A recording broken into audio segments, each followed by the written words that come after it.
All right, this is the last thing I think you'll need is the ratios, the trig ratios of quadrant angles. So just remember the ratio rules. Oh, a quadrant angle is like anything that lands on one of the axes. So the terminal side terminates or ends on an axis. So this would be like 90, 180, 270, 360, or 0. Okay.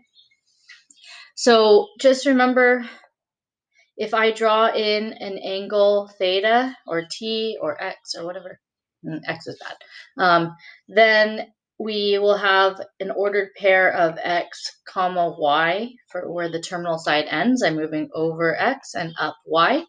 Okay, so remember these are just the ratios using the x and y instead of opposite over adjacent or adjacent over hypotenuse. Okay, so we're going to go ahead and draw in our quadrant angle pi over 2, which is equal to 90 degrees.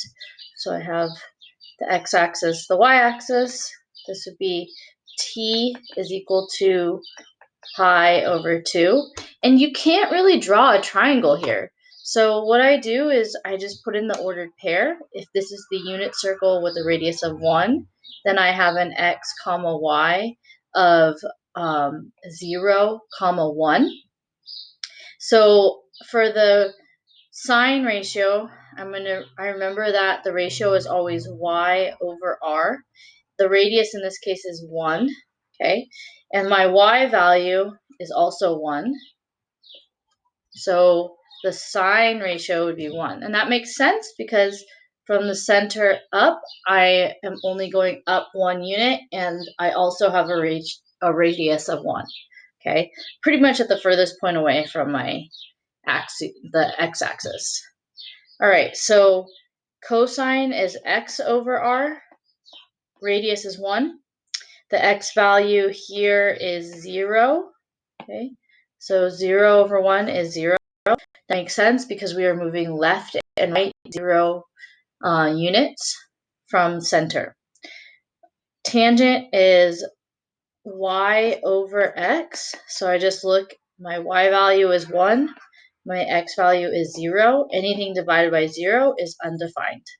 So we are undefined at tangent pi over 2. Okay, cosecant, I'm going to go ahead and do this the long way. So r over y, and then r over x, and then x over y for the reciprocals. So we'll start with cotangent. Y is 1, so that goes on the bottom, and 0 is x. You can see we reciprocated this. This is 0. R is 1, and x is 0, so I get undefined. And then r is 1, and y is 1, which gives me 1. So I have, these are my ratios at the quadrant angle pi over 2. Okay, so I'm really relying on this ordered pair and the radius of 1. Next up, we're going to do pi. So pi would be right here. T is equal to pi. So this ordered pair starting from 0 would be -1 comma 0. So x is -1, y is equal to 0. So I'm going to start again. Y over r, x over r, y over x, x over y, r over x, r over y. Okay, so y is 0 this time, and the radius is 1, which gives us 0. The x is -1 over 1, which is 1. The y is 0 over -1, so tangent of 0. And then I get, which tangent of 0, you can think of tangent as slope. So slope at pi is 0. Yes, that makes sense. Okay, we're going to reciprocate these. So -1 over 0 is undefined. 1 over 1 over negative 1 is negative 1. Okay, reciprocate this. Negative, 1 over 0 is undefined. Okay, now you do 3 pi over 2, and we're going to check that. Here it is. Okay, now you do pi and check that. Okay.